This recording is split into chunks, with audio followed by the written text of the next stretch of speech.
Elementary literacy and elementary mathematics friends. Here we are together working on Rubric 11 for task 3. Rubric 11 connects directly with prompt 1, so you'll want to be sure that you have your template open for the task 3 assessment commentary, that Word document file that you'll be typing your answers into for all of these rubrics and prompts for task 3. You'll also want to open up your binder or your PDF to Understanding Rubric Progressions, Rubric 11.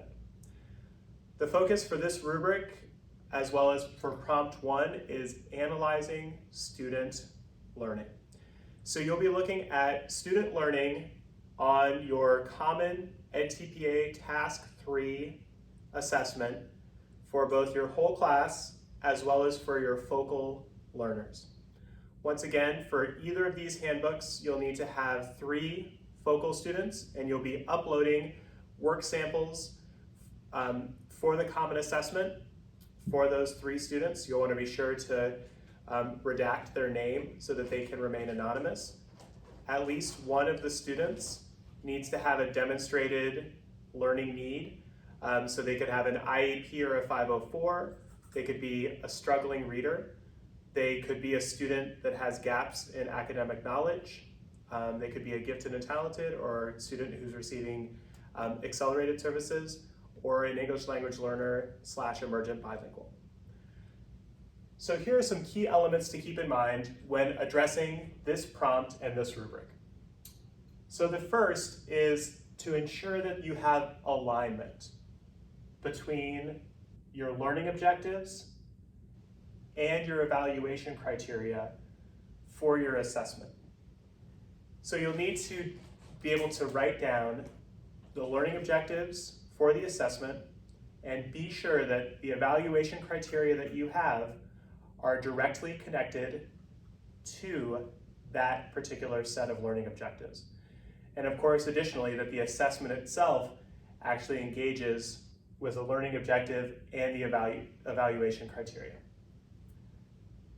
Next, in number 1, part B, you're going to summarize student learning for all evaluation criteria using a graphic or a narrative. And so this is your whole class summary of student learning. You're not getting into analysis quite yet. It's much more of kind of a recap of how students performed in relation to the evaluation criteria that you set out. And so for this, it's not enough to just do kind of a frequency chart with number 1, 2, 3, 4, and 5, and how many students got full credit, half credit, no credit, because that doesn't specifically tell the scorer how your students performed in relation to the evaluation criteria. So you want to break it down by evaluation criteria. So for example, if you're working in elementary math and numbers 1 through 7 of the assessment gave evidence of student proficiency in adding 2-digit numbers, it would be better to label that instead of numbers 1 through 7, how did students do, numbers 1 through 7, in parentheses, student procedural fluency in adding 2-digit numbers, students performed to this level. So you'll want to really focus on those evaluation criteria when you're summarizing student learning for the whole class. You can do it in a graphic, so this could be a table or chart, or you can do it in a narrative, where just in 2 or 3 paragraphs, you're kind of summarizing, students demonstrated proficiency here based on what I saw in the assessment in relation to the evaluation criteria. So if you're not someone who feels super comfortable making a table or a chart, that's fine. You can just write it out in terms of a narrative. From there, we move to analysis. So from summary to analysis. So here, you're looking at patterns of learning for your focal students, and this is where you would cite their work samples specifically. as well as for the whole class. And for the whole class, you would cite the summary you created in 1B. And so you're looking at patterns of understanding and misunderstanding in relation to the learning objectives and your evaluation criteria, as well as some differences. So maybe you saw some things in terms of whole class, and that was troubled a bit by what you saw in your focal students, or vice versa. So this takes us through number 1, A, B, and C. Let's take a look at understanding the rubric progressions to try to get some examples of what this looks like in practice. So I'm looking at assessment rubric 11, and we can see here that performance at a level 3, the analysis is an accurate listing of what students did correctly and incorrectly. The analysis is aligned with the evaluation criteria and or the assessed learning objectives, and there are some general differences in learning across the class that you identify. So an example from elementary mathematics. Looking at the work samples, you can see that most of the students were able to add 3 digits efficiently by finding 2 numbers that added to 10 and then adding the third number. Some of the students only added the numbers in the sequence that they were listed. A few of the students were not able to show how they added the numbers or reached an incorrect answer.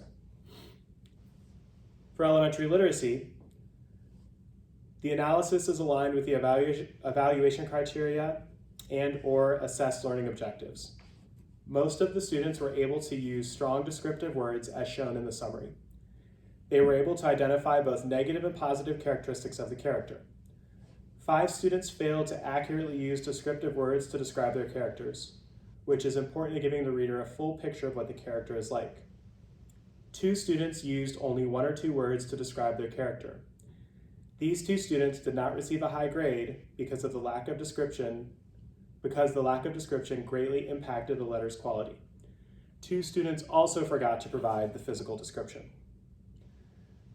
So moving from a 3 to a 4, you move from a listing of successes and errors to an explanation of student understanding in relation to their performance on the assessment. So you need to not just list, but really get into drawing from specific evidence in work samples and your whole class summary to talk through being able to identify content understandings or misunderstandings. So not just that these differences existed, but maybe why these differences exist.